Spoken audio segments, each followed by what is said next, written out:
प्रिय विद्यार्थियों नमस्कार। स्वागत है आप सभी का एक और नए वीडियो लेक्चर में।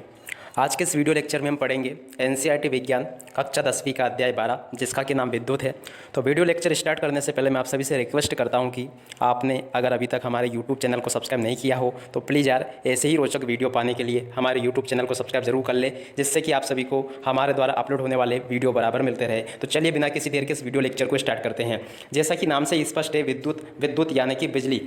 आज इस अध्याय में हम विद्युत के बारे में ही प्रश्नोत्तर पढ़ेंगे और समझेंगे।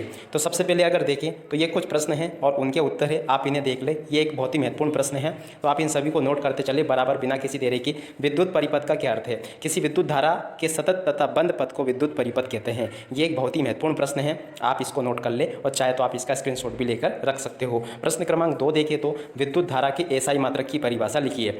इसका अगर उत्तर देखें तो उत्तर क्या है? विद्युत धारा का एसआई मात्रक एम्पियर है। एम्पियर विद्युत धारा की प्रवाहित मात्रा है जो 1 कूलम आवेश के किसी चालक से 1 सेकंड में प्रवाहित होती है। तो आप इसको भी नोट कर लें। प्रश्न क्रमांक 2 भी एक बहुत महत्वपूर्ण प्रश्न है। अब हम बढ़ते हैं अगले प्रश्न के ऊपर। तो ये अगला प्रश्न है, आप इसे भी नोट कर ले बराबर। विद्युत टोस्टरों तथा विद्युत स्त्रियों के तापन अवयव शुद्ध धातु के न बनाकर किसी मिश्र धातु के क्यों बनाए जाते हैं? ये बहुत ही महत्वपूर्ण प्रश्न है, कई बार ये परीक्षाओं में पूछा जाता है, इसलिए आप सभी से मेरी रिक्वेस्ट है कि आप इस प्रश्न को जरूर बहुत ही अच्छे से याद कर ले। उत्तर देखिए तो उत्तर क्या कहता है? मिश्र धातुओं की प्रतिरोधकता अपनी अवयवी धातुओं की अपेक्षा अधिक होती है, इसलिए मिश्र धातुओं का उच्च ताप पर उपचयन दहन नहीं होता है, अतः इनका उपयोग विद्युत टोस्टरों स्त्रियों आदि के तापन अवयव के उपकरण बनाने में किया जाता है। अगर अगले प्रश्न की बात करें तो ये रहा आपका अगला प्रश्न। ओम के नियम का सत्यापन करने के प्रयोग का वर्णन निम्न शीर्षकों के में कीजिए। सिद्धांत लिखना है, विद्युत परिपथ बनाना है, विधि लिखना है, परीक्षण तालिका तैयार करनी है और सावधानियां लिखनी है। ये प्रश्न हर बार पूछा जाता है कि ये बहुत ही महत्वपूर्ण प्रश्न है, तो आप सभी लोग इसको नोट कर ले, चाहे तो इसका स्क्रीनशॉट भी ले ले बराबर, जिससे कि आप सभी को ये पता चल जाए। अगला ये रहा, आप इसका भी स्क्रीनशॉट ले ले।